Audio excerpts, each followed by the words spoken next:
yang di challenge lah itu adalah ini sih. Soalnya mungkin zaman dulu itu tuh sesuatu penting. Soalnya zaman dulu internet Google itu belum sebenarnya sekarang. Tapi kan sekarang kan udah ada handphone, udah internet segala macam kan. Apalagi kalau kita belajar sejarah, kalau kita belajar apa, ya kita bikin gitu lah. Dan itu udah apa kita capek juga lebih open di situ. Ini juga yang kayak kita kalau pengen lihat orang ini berpendidikan banget, itu kan bukan gara-gara orangnya pintar ya. Soalnya mereka kayak pintar itu kamu bisa belajar di mana aja. Kamu zaman dulu pun kamu nggak usah berpendidikan, kamu belajar dari kamus aja dulu. Oh nggak salah kakek nenek aku itu belajar bahasa Inggris dari kamus, gimana sih kayak ada jalannya lah. Tapi kan waktu kita ngomong orang ini berpendidikan banget, biasanya kayak bisa ngomong dengan baik, bisa mempersuasi orang, logikanya jalan. It's not always yang paling pintar gitu. Kayak kita lihat lah di Indonesia nggak ada banget orang-orang yang secara attitude itu masih bisa ditingkatkan lah ya gitu. Contoh lah gampangnya kayak buang sampah sembarangan. Kayak banyak banget orang-orang yang nggak urus, ada tempat sampah pun kadang-kadang nggak urus, ya udah dibuang di sini aja kenapa gitu. Makanya teman-teman kayak misalnya kita kalau udah kena orang pasti kotor banget kan gitu. Tapi gak ada yang nggak kayak banyak yang nggak sadar gitu. Mulai ada orang yang mau bersihin pantai apa kayak beberapa saat lalu juga bantuin kan bersihin pantai. Tapi itu udah pasti tuh kalau misalnya kita bersihin pantai 2 minggu lagi udah pasti kotor lagi. Dibandingin dengan Jepang ini kayaknya kan sering ke Jepang juga kan ya. Sering banget ada lah. Nggak sering ya. Mau sering. Oh iya makanya sering. Iya sih Jepang itu kamu lihat kan sampah tuh jarang banget kan. Nah waktu kayak beberapa tahun lalu kayak aku pernah ikut tour nih, terus aku tanya dari jekel mau buang sampah tuh nggak bisa. Terus tanya sama orang Jepangnya, kenapa nggak ada sampah sih, suka banget nyari sampah gitu. Jadi dia bilang gara-gara pemerintahnya tuh itu tuh kayak nggak mau kotanya banyak sampahnya dari dulu zaman Olimpik gitu. Jadi sekarang dihilangin, orang-orangnya diminta buat kresek kemana-mana, buat sampah pribadi. Kalau sudah selesai di rumah dibuang sendiri, di tong sampah di rumah, terus dikasihin ke kayak tempat sampah di luarnya gitu lah. Terus kayak orang Jepang kayak mau ngelakuin itu gitu. Jadi apalagi di Jepang kan pasti kayak kalau kamu jalan kayak nggak pakai mobil kan, kayak nyantai kamu bisa naruhin di mobil dengan gampang, semuanya naik MRT lah, kamu jalan kayaknya step tuh 20.000 di Jepang setiap hari. Itu jalan sejauh itu mereka mau belain bawa kresek itu untuk itu. Kalau di Indonesia nggak ada sampah malah gimana? Kayaknya sekarang yang di mobil aja dia punya mobil, terus buka jendela, terus buang sampah di luar kayaknya masih ada. Mungkin sih. Jadi mas kan betul edukasi bukan cuma ngajarin subjek material doang, dari segi yang lain-lain juga gitu. Tapi kita sadaran nggak sadaran deh. tapi kan kita bilang kita mengarah ke sana, melakukan progres lah. Tapi dari 0 ke 100 kita sekarang di berapa? Maksudnya jangan biasa kita sekarang di 0, kita lagi menuju ke 100, tapi kita sekarang di 0,5 sama aja gitu. Oh iya. Enggak lah, lebih lah kalau dari 0 kayak banget sih. Tapi 0 ke 100 ya masih jauh lah. Mungkin kalau confidence rate-nya ya 40% lah gitu. Tapi I think kayak semakin baik lah. Ya, terus oke, sekarang kita gue pengen berusaha menggali pengalaman lu di Harvard gitu ya. Soalnya kan nggak semua orang memiliki privilege itu untuk bisa belajar sampai ke sana gitu kan. Apa sih yang lu paling pelajarin di Harvard yang lu berharap bisa membawa lu di sini dan ngasih audience gitu? Yang paling gue pelajarin di Harvard ya, sebenarnya ini banyak sih yang bisa dipelajari dari nama bangsa. Ini salah satunya ya, kayak aku ngerasa yang paling simpel dan langsung terjadi di aku lah, kayak kita being proaktif itu hasilnya jauh lebih gede daripada kita tuh diem still gitu lah. Kan tadi sempat kamu bilang aku di KSP kan, padahal pendidikan gue S1 ekonomi, S2 pendidikan, kok bisa masuk ke pemerintahan kan gitu. Waktu itu gara-gara sempat join organisasi Indonesia, kayak misalnya gitu, kayak organisasi anak-anak Indonesia di Harvard. Terus waktu itu sempat ada dan ini speaker, salah satu waktunya Arukut yang diundang ke HBS untuk jadi speaker. Nah kita akhirnya bantuin nih di organisasi buat menyelenggarain kayak dinner gitu. Nah dari dinner itu akhirnya baru tahu lah, oh ternyata ini loh ada lowongan di KSP. Kamu siapa kayak kamu tahu informasi juga, banyak banget kan informasinya di internet, kayak susah untuk itu. Tapi gara-gara itu akhirnya kayak I try my best dan bisa masuk. Jadi opportunities itu kayak kan when you look for it gitu, dan you have to be prepared, kamu harus siap nih. Kalau kamunya nggak siap, kamunya yang aja juga ada kesempatan juga bisa ambil gitu kan.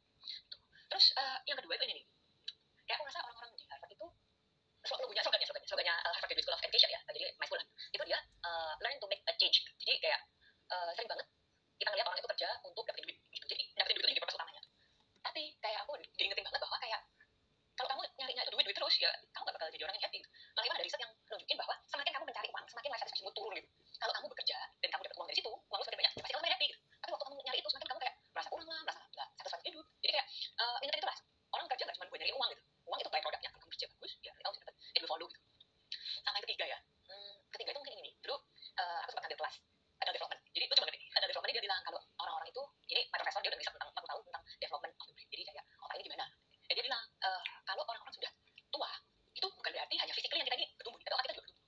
Dan sampai kita sudah kalau tinggi paling 21 bisa tinggi lagi, tapi otak bisa berkembang terus.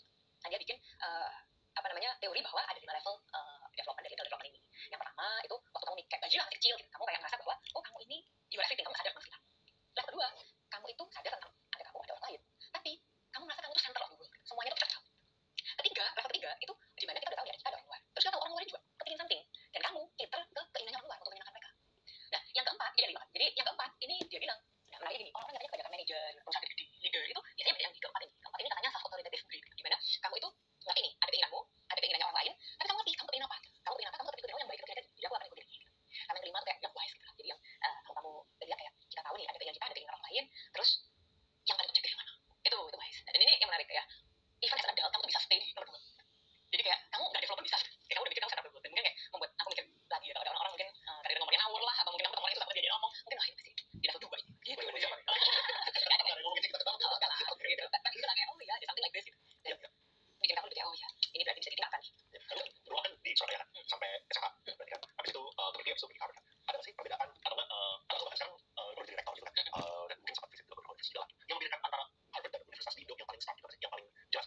nggak boleh kayak gini, harusnya ngikutin salah satu template yang di Harvard gitu.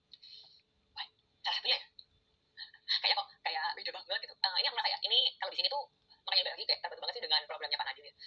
Kayak aku merasa dulu di sini tuh sangat pakem, dimana kayak kamu dari kuliah dari SMA lulus, kamu SMA SMK lah, kamu masuk kuliah, kamu udah harus nentuin prodinya itu apa gitu, majormu apa ditentuin dari awal. Karena kita 2 tahun pertama waktu di US kan nggak tahu nih major apa ya, kita coba nih harus ngambilin kelas general, habis kita ngambil kelas general kita ya kira-kira tahun pertama lah kira-kira tahu nih interestnya apa, terus kita ngambil nih penjurusannya baru di sana.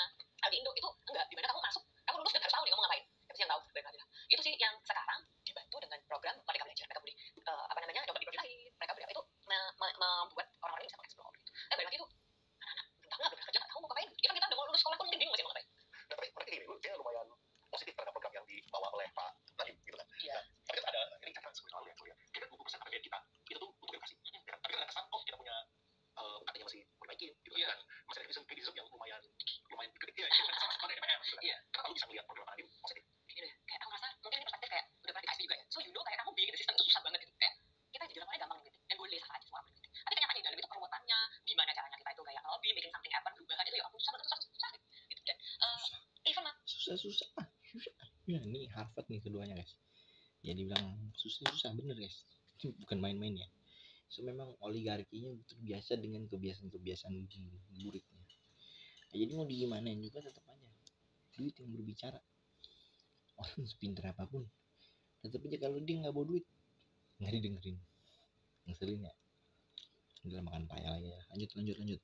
Ini rektor nih katanya guys.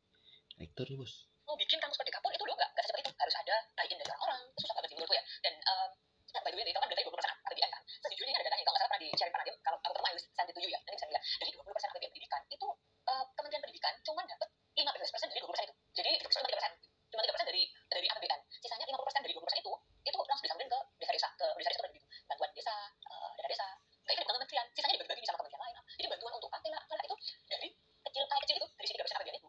Padahal di kementerian lain ya itu misalnya kalau tahu nggak sih di menteri lain kadang ada perguruan tinggi khusus, mereka bikin perguruan tinggi kedinasan lah, jadi perguruan tinggi itu ada kementerian, nah itu dananya khusus, jadi mereka pasti royal nih, enak nih gitu. Dan dana APBN itu udah masuk ke undang-undang paketnya, mau diganti nggak bisa, harus ada persetujuan dari DPR, tapi DPR nggak mau lah, ngapain kayak ya oke kok ngomongnya agak sinis, tapi ya mendingan disalurkan ke banyak tempat daripada mengganti sistem. Oke.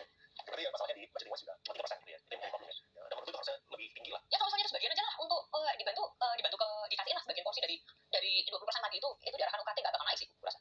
Bisa ya, oke. Nah, terus kan menurut OECD ya, kan sekolah Indonesia kan antara yang paling bawah lah buat tematik di tingkat sains. Bisa ya. Iya. Nah itu kenapa menurut Kita ini menurutku ya kayak wah susah karena Indonesia tuh gede banget, kayak organisasi kita gede, orang populasi kita nomor 4 loh kayak populasi terbanyak di dunia. Jadi kita tuh diri sama sesuatu yang susah. Dan aku rasa ini lah ya, coba kita lihatlah sekarang dari zaman-zaman waktu masih kecil lah ya, waktu kita masih kecil kayaknya orang fokus itu kayak tadi yang buat Yusuf kayak menghafal. Kalau sekarang kan lebih difokuskan ke gimana